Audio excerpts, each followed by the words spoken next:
Hey everyone, it's Mariah and welcome to my Roundtable discussion.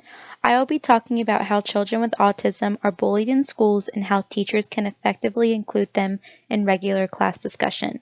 I will also be mentioning how culture, race, and gender play influential roles in children with these diseases. Before I start talking about the history of autism in schools, I want to mention what exactly these diseases are.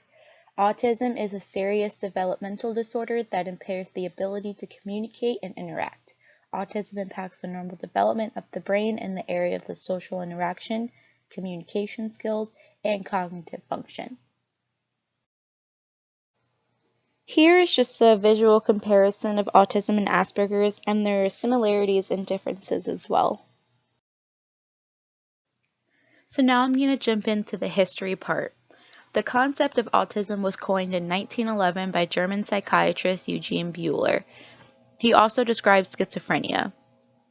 And when he discovered this, he was saying that the symptoms of autism were related to schizophrenia.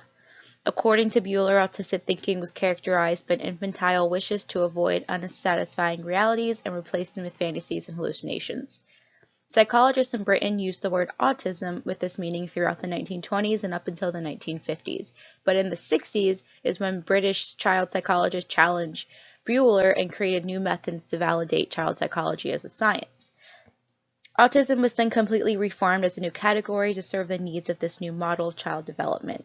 From the mid-60s onwards, child psychologists used the word autism to describe the exact opposite of what Bleuler had described.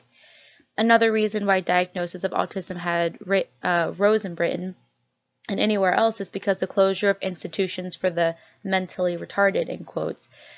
Children led parents to campaign for a better diagnosis and recognition of their children's problems. This also led to, because many children with special needs were in schools, the No Child Left Behind Act was created in 2002 to 2015 and then was replaced by the Every Student Succeeds Act in 2015, which we have discussed in many classes. So now I'm going to briefly talk about race, culture, religion, and gender, but these are not specific influences as to why these children are not diagnosed with autism. These are just factors that I have read in my scholarly articles that made really good points. Language barriers may contribute to the lower prevalence among Hispanic children, but is not specifically the reason. Overall, Black and Hispanic children are less likely than their white peers to have an autism diagnosis. The findings highlight persistent racial disparities in autism. White children are about 19% more likely than Black children and 65% more likely than Hispanic children to be diagnosed with autism. Parents in some groups may be less concerned or aware about autism and may not look for diagnosis in their child. Another study suggests Black parents report fewer concerns about social problems, repetitive behavior, and other autism features than white parents do. So now I'm going to talk about culture, and this one was really interesting for me. One of the articles said that autism is powerfully influenced by culture, but is not the sole reason for children being diagnosed for different cultures. Let's look at an example. Let's look at eye contact. In most European American families, children are encouraged to make eye contact with others, but this is not universal. In other cultures or communities, establishing direct eye contact is considered a sign of disrespect, especially in children interacting with adults. Dr. Sandra Waxman, in one of my articles, has seen firsthand that in Native communities in the United States, Central and South America, children are much less likely to establish eye contact with adults than are children of European descent. In another scholarly article that I read, another doctor, Sarah Bauer, has learned that these kinds of cultural differences are why it is crucial to work closely with people from the child's own cultural community, people who understand immediately and intimately the expectations within that community for what autism means to them.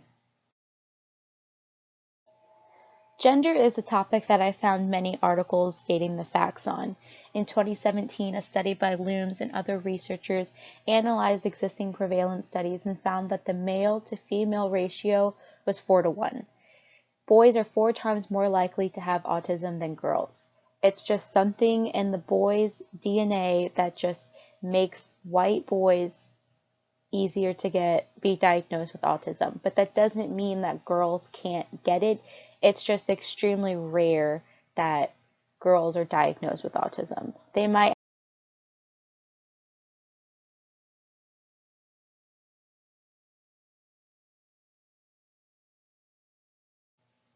With all that being said, one thing we know for sure is that children on the autism spectrum are easy targets for being bullied. The severity of the impact that bullying has on these vulnerable victims is a big problem. Being an easy target doesn't mean that there's something wrong with the child or that they're doing something wrong, but being a victim of bullying makes the child feel powerless because they have very little control over their lives. This can go for any child who's being bullied in elementary schools, but I'm speaking in terms of children with Asperger's and autism. These children have fewer choices than the average child who is bullied because they lack the skills necessary to respond to being victimized. Not knowing how to act when confronted by a bully, or even being able to recognize when such a situation is occurring, impairs their ability to make the appropriate choice.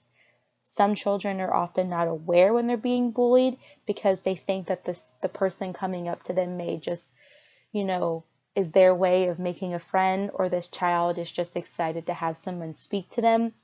But they're usually aware when something bad is about to happen to them, but they don't know how to stop it.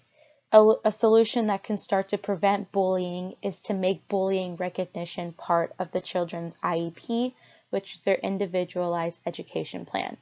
Something that I read in one of my scholarly articles was that proposing to have bullying recognition in the student's IEP would allow them to pick up on the warning signs that something bad might happen to them, even if it's not, but they feel like it is. Just allowing that student to pick up on the warning signs that they don't feel safe, they feel like they may be attacked. They can report that to a nearby teacher, and even if it is something small, at least that student went to the teacher because they may have felt that they were being attacked. With that being said, it has been reported that teachers have expressed concerns about having students with autism in their general classroom because of the lack of social skills, behavioral outbursts, modifications made to the curriculum, lack of training and supports, and the issue of bullying. Many instructors do not believe they are able to teach these populations effectively while teaching a large group of typically developing children. There are many ways teachers can adapt by having an autistic student in their classroom. Inclusion is about meeting the needs of all children to ensure they get a quality education and have the opportunity to reach their potential. Often assumptions are made that inclusion, in quotes, means students need to be in mainstream classrooms at all times. When inclusion is looked at in this way, students may be unable to access the adjustments properly to meet their needs. The implementation of any adjustments need to be tailored to the student's individual needs. Students on the spectrum often need time away from the other students and the demands of the mainstream classroom.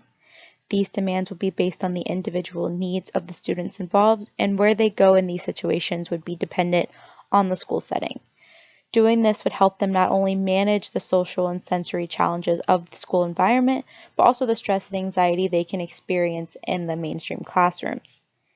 During a school survey, students with autism made some suggestions as to how teachers could, better support their needs. They suggested that it would be useful if teachers could help them cope with the change and transition by simply reminding them when change was looming. This could be a teacher just patting them on the back saying, "Hi, we're going to switch to another lesson," and this student would be prepared for all the ruckus when students start to clean up. They also asked to use a tablet or laptop to help them with schoolwork instead of handwriting. Some students really do struggle with this motor skill, and so by having that laptop or tablet would help them keep up with the teacher.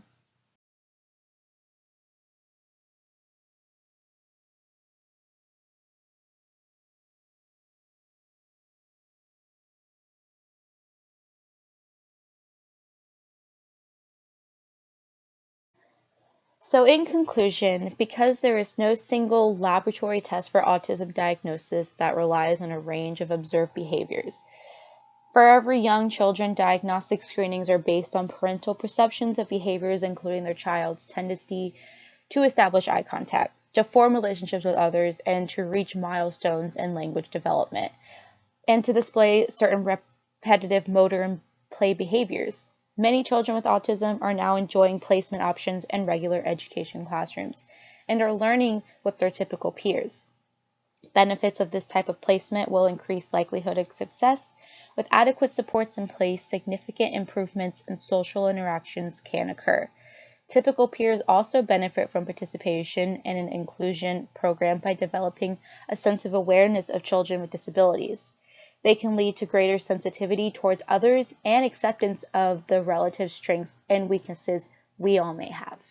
Thank you for listening, and I look forward to answering any questions you guys may have. Thank you.